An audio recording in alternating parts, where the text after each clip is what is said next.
You are listening to the Holistic Travel Nurse podcast. Thanks for tuning in. I hope I inspire you and entice your ears, entice your brain, that you have ownership of your body, that you get educated, that you do something amazing for your health, and that you choose a natural approach to managing your health. So, this episode is just going to be Nurses 101. This is about medication safety, things I wish I would have known, something that has to be talked about because every single year there's accidental overdoses on over-the-counter medications. And I hear it so commonly from physicians to patients, and then you hear it so many conversations on here where there are friends that have said, I refuse to accept that I'm going to be on this medication the rest of my life, or refuse that I'm going to have this diagnosis, or I refuse that I'm not going to be able to manage my blood pressure naturally, or that it's something I can do in my lifestyle that I can change that's going to benefit my health, and or I'm going to have this mood problem that I'm going to be on this mood medication the rest of my life. You'll hear there's so many conversations on here where people have just refused. And because is a medication a bad thing? Is a medication a good thing? Are we being programmed by infomercials, commercials, even just a little bit of advertising when you see it in movies and TV, all about medications? It's funny because I watched something on Amazon Prime, and it was very interesting because it kind of made it as a plant source that they were using and doing all this bad stuff with. And I'm like, oh my God, look how they're trying to program you. That plant stuff is bad. I mean, if you looked at the underlying and you really pay attention to what you're listening to and what you're watching and consuming and how they could be programming you, really, I mean, it's out there. You have to keep your eyes open. It made me think like it goes, just pop an ibuprofen for that, Tylenol for that. And so what if your physician or your healthcare provider, that's all they know? Okay, so they don't know anything that you can do life-changing because they were not taught anything. Just as most physicians haven't been taught anything about nutrition. They have to go beyond that they weren't taught lifestyle choices can make actual health choices. And that is my dog in the background playing with something that's super cute. They weren't taught any of that. So you can't expect some of them, if you go to talk to them about that it's going to be that way. They're going to go, no, you're going to be on this medication. There's no such thing. There's no way. You can have no lifestyle change that's going to actually do that. No, going to yoga, meditation, all that stuff's not going to work. They don't get it. Even some other nurses look at me and think I'm nuts because literally I brought up something that I'm like, oh, well, we could take care of that naturally. You've got to make some lifestyle changes and da-da-da. And she just looked at me and she's like, no, the physician said I'm going to have the rest of my life. And like, well, that's your bad blind fault. You took whatever someone said to you, whatever they have behind the initials behind their name, and took it as face value. And didn't go, okay, well, what if that's not correct? What if I could do something? And that's the sad part of medicine. Oh, so sad. I mean, that's the hard part for me in it. I used to pop so much ibuprofen that I'm like, thank the Lord I do not have an ulcer, and I hope that it doesn't catch up with me, because long-term dose of it, taking it once a week, twice a week, every other day, I was taking it a lot, increases your risk of having heart arrhythmias in time. Heart arrhythmias. And if your heart gets out of the arrhythmia, it could kill you. So just put that there. That's a long-term risk. There are studies that show forth. It's not talked about, nor educated about, nor on the freaking bottle. Tylenol has a black box warning. All these medications are black box warning because if you take a whole bunch of it at one time, it could kill you. That's what it is. Like, do absolute harm. Antibiotics are fabulous. We need them. Too much of them can put your kidneys in failure, could put your liver in failure. And one of my friends was damaged by an antibiotic, and it's one I still see prescribed, and can use something else in the meantime. And there's been a lot of, I have two friends that have been damaged where it's taken many years. And one of them, she wasn't able to even go back to work from an antibiotic. So you have to understand before you pop any medication, before any medication gives you, and nurses, this is why we need to educate our patients about what we're giving them, if we can educate them. I realize that not every situation where we can educate our patients and they're in extreme pain and we give them a pain medicine, they're not in the place to learn. But there are places where we need to learn, hey, we're giving you this medication and this is why you're taking this medication and you need to be taking it correctly. Same thing with over-the-counter medications. I mean, there are some herbs the same way that are actually very harmful. One herb in particular, kava, can be harmful to your liver. There's an essential oil that if you used a ton of it every single day and you took it orally, it could be harmful to you. So just not thinking that also things in just medications, but also things in nature, overdosing it could be harmful to your body. So you need to be an educated consumer of what you're putting in and on your body.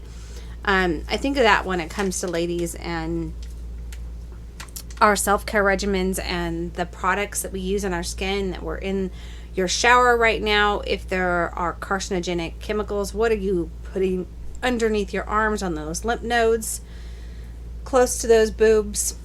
What parables are you being, exposed to that you can decrease those toxins in your life?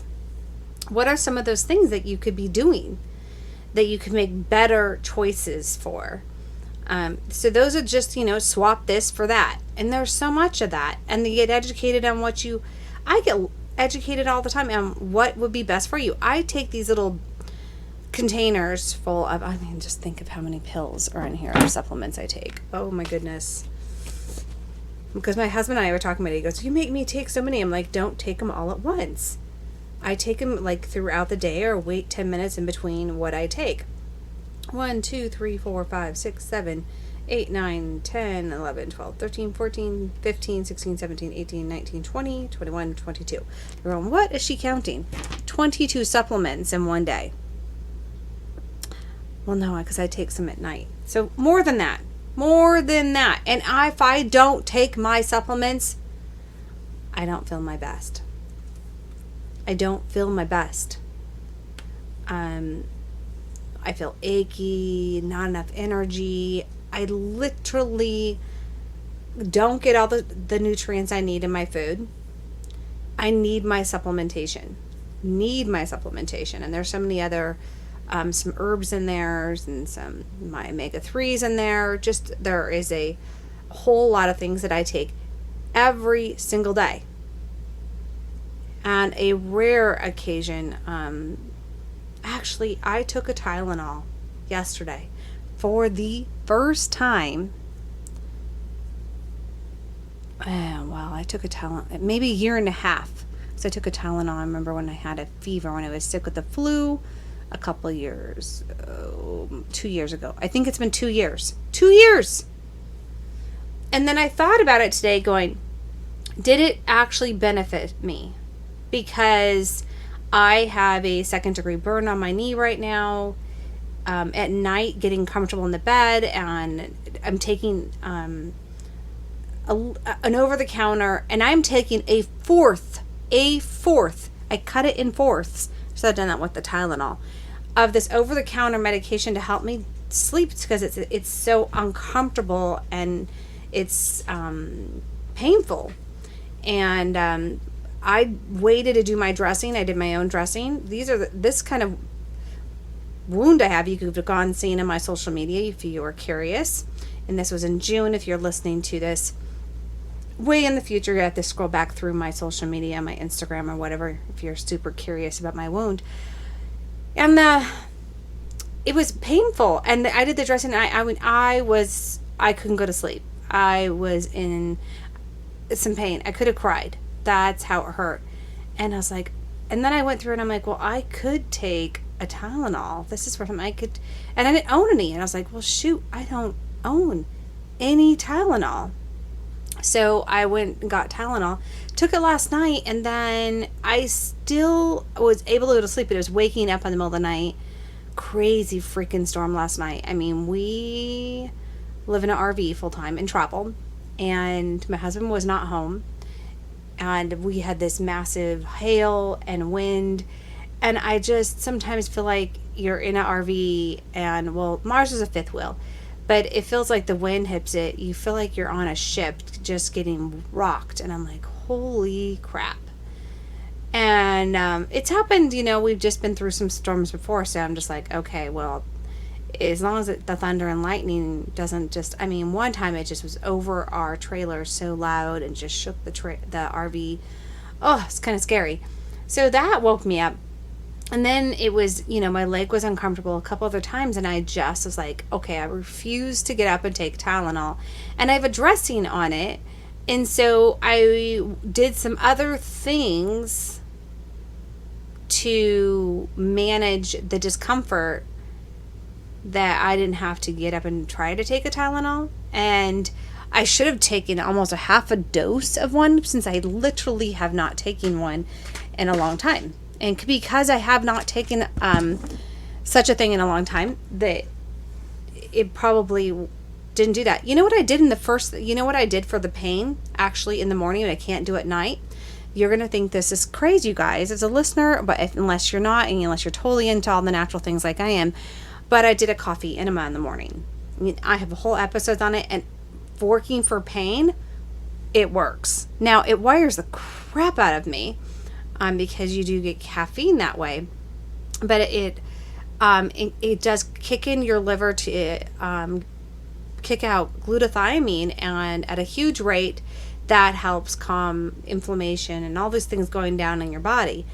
And it's also great for your liver. You can go back and listen to my episodes on coffee enemas. You can go see a blog post on my website that is beautifully written about the coffee enemas, because wowies, it works, and it really helped. But I can't do it at night, so I couldn't do it at night and try to sleep, and sleep has been an issue for me for years. And then I'm perimenopause and perimenopausal issues. I have to take my some herbs that I take every single night, and some phytoestrogen complex, and some things that I do just so that I can keep my hormones not making me feel like I'm nuts.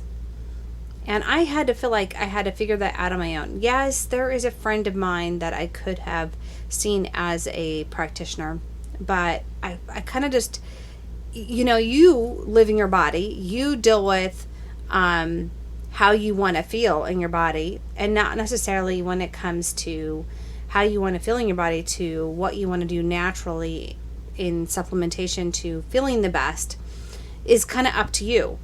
And like I said, there are some guidance when it comes to herbs and natural things that you don't want to also overdo. But I'm well educated and well read. I'm so notorious for starting a book and not finishing it and then getting another book.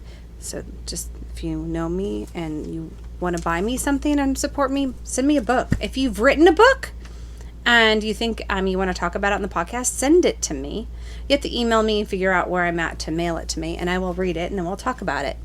I have a whole bunch of books about real estate investing, because that's something I want to get into on the side.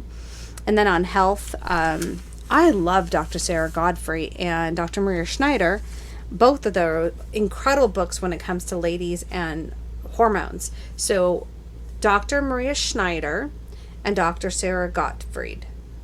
She has a book called Younger. She has a few other great books. I love, of course, David Perlmutter, who was amazing with his books. I've read I've read so many of them. And yeah, I thought when I was going to do this podcast, I was going to get all these experts on here, and that was my thought at first. And I was like, you know what?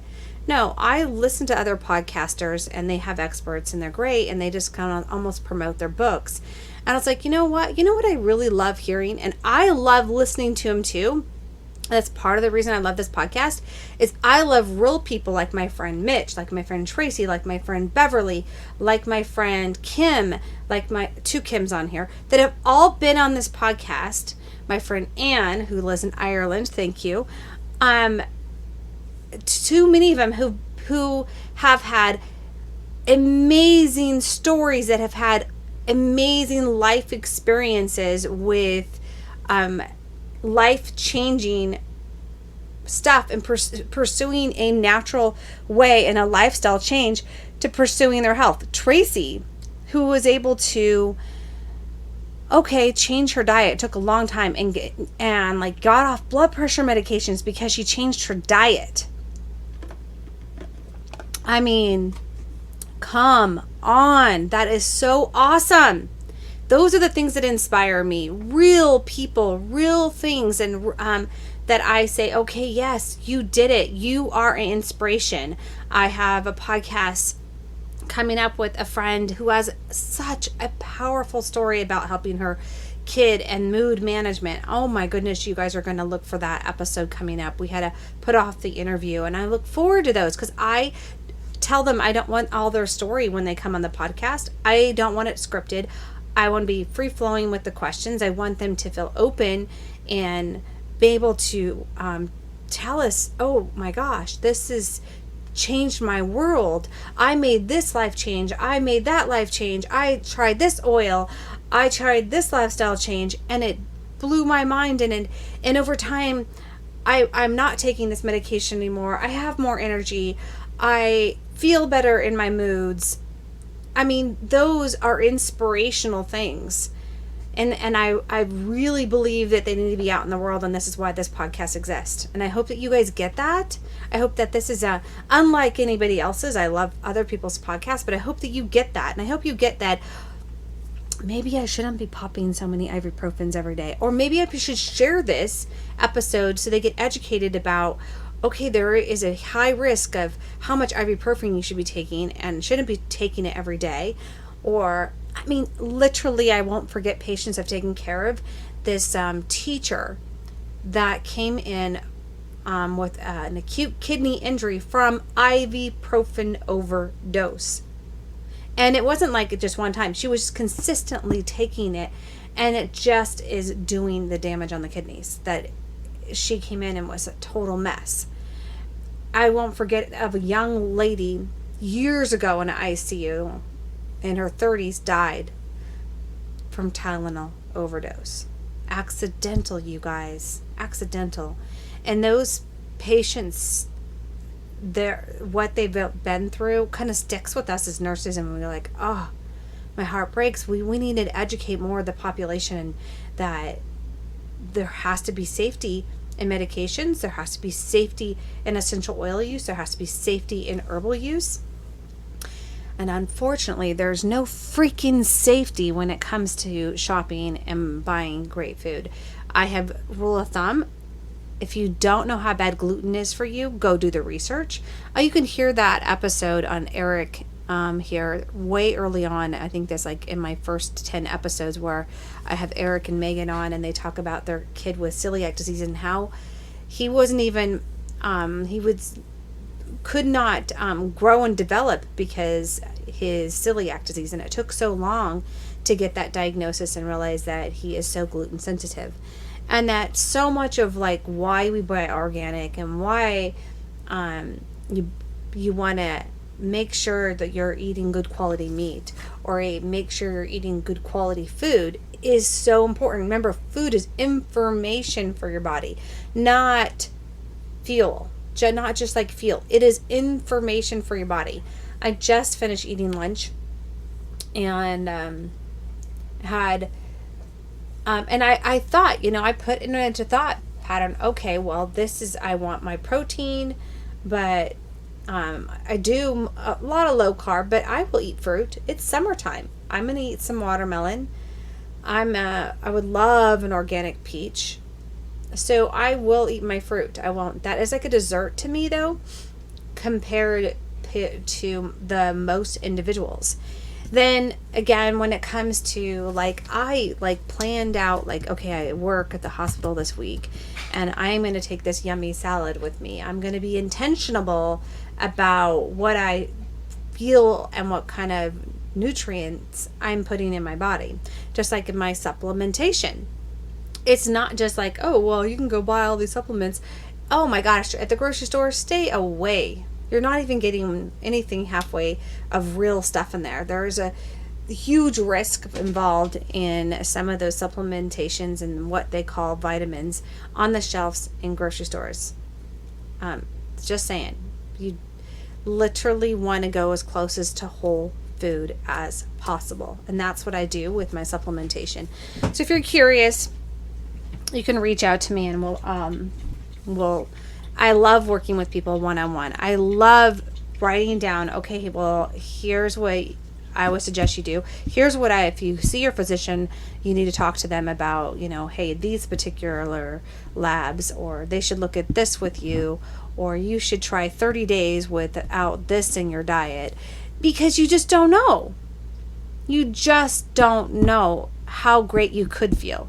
And if you have been slowly suffering with chronic issues, and you think this is how it's going to be the rest of your life, you're settling. Don't settle. Don't settle. Keep pursuing. Don't give up. I am super bummed I can't get to my yoga class right now because, like, I was thinking about some of the movements, just walking up the steps and out the steps and walking with the dogs. The burn is on my knee. So every move I make, it's like stretch my skin. And I'm like, oh, it's just so much fun. And I'm missing my yoga. And I'm thinking, how am I going to do some of it without injuring my knee? I thought, well, there are some sitting and standing poses I can do at home that are going to be beneficial with the breathing exercise. So I need to stop having that limited beliefs that I can't do my yoga, and I am going to miss the yoga class, but I can do the yoga. I just can't do all the poses I want to do right now. It's all about my belief system and thinking outside the box and going, you know what? No, it's not going to be that way. And, I also reach out to people that I think are smarter than me. I have a friend who is the wound certified, and I'm like, hey, what do you think of this? What do you think of that? And I'm so grateful that I surround and I have these amazing people in my life that I can surround and ask questions. And you should too. You should look at your circle of friends and people and see if they actually pour into you or suck out of you. I know that, I travel around, and so there's been units I've walked into, and the negative energy. Oh my gosh, there was this unit I worked in, it's been a couple years ago, and there was 2 nurses that were not getting along. And I mean, it was like I got caught in the middle. I'm like, oh, this is horrid. I do not want to be in the middle of this. And the energy was just sucking me to death in the place. I'm like, oh my goodness. So don't be if you think you're an energy sucker, do some self-evaluation and then watch who you're around who is an energy sucker, and be someone that's giving off good vibes and good energy to other people. How can you pour into people and pour into strangers? I love doing things for people who are strangers who have no idea.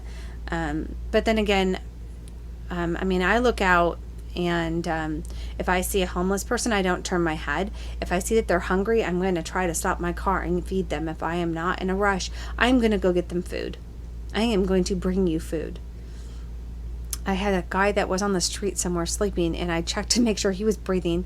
I didn't want to disturb his sleeping. He had all his stuff. He had everything in front of him, but it was hot outside. So I bought some cold drinks and some food, and I left it right in front of him. That's what I could do. If he's got a habit of drugs and alcohol, sometimes giving cash isn't the best thing for treatment. I am way off topic. I'm so sorry if you're listening to this, but that's a way. But when you actually start pouring at other people, you're not an energy sucker. You are definitely an energy giver then. You're just finding ways to bless other people. And there are so many people that need to be blessed. And so if you work on like focusing your mindset on that, then you will find those people that you can help, and they will come out to you that you can help those people. And you might think you're going in this cycle of negativity in your head, and I'm in this horrible situation. Oh my gosh, I've so been there. Oh my gosh, I had to put on some podcasts, put on some scriptures, put on some things that I had to force myself to listen to take my mind off these negative things that used to cycle in my head. If you've ever had trauma in your life, severe trauma where something happens and a memory triggers in your head, and it almost like tightens your chest and it makes you, I didn't think no medication's going to help in that situation. I literally am thankful that I can get into a place where I can put something on that is going to feed my mind and feed my soul and pour out the negative crap. I also highly, highly, highly believe in journaling. Journaling out the negativity, and also then making sure you write your gratitudes. Oh my goodness, this whole topic was supposed to be about medication safety. But there are so many darn drugs to talk about. So there's not me there. I couldn't dare even attempt to talk about every single one. And even just over the counter, Prilosec to protein pump inhibitors, all those are just Band-Aids and not necessarily the best thing for you, just popping a pill. You got to pursue what's going on with your health, and you almost have to educate yourself on it. Unless you go see a functional medicine practitioner or a board certified naturopath or a holistic health coach like myself that can just help you, point you in the directions of things that you could be changing in your life so that you can not be popping those Tylenol and ibuprofen every day. Don't do that. Please don't do that. If you know someone that's doing that, please, please, please give them this episode to listen to. Give them some education material. Show them the things online that they are doing damage to their body, just popping it all the time. I don't care if your physician says it's okay to take Tylenol every day. No, it's not. It shouldn't be. It should not be reliant. Your body was not reliant on Tylenol every single day. So let's not get me in trouble with any regimen, any healthcare regimen, people. Let's just end this that every single little thing on a consistent basis, some of it can be harmful, some of it can be beneficial. You have to know what substance you are putting in your body, on your body. So I hope that you guys are enjoying my podcast. I hope you share this. I'm sorry that my ADD just got the best of me and I just went all over the place talking. So please bear with me. Keep staying tuned. Go back if you're first time listening to this and go listen to some of the other episodes with those amazing interviews. There's too many of them to be out there. It's like Kim out of the wheelchair. The one of where Kim's out of the wheelchair. There is one of Tracy. There's just too many episodes back there, and they're all kind of labeled of what's kind of going on so that you can binge listen to my podcast and get inspired to make some healthy changes in your life, because I binge listen to other people's podcasts. So I hope you do the same with mine. I hope you share it with somebody else. And if you happen to give it a review on iTunes, take a screenshot, send it to me in Messenger, and maybe we'll get something out in the mail to you. Thanks for tuning in and sharing this episode.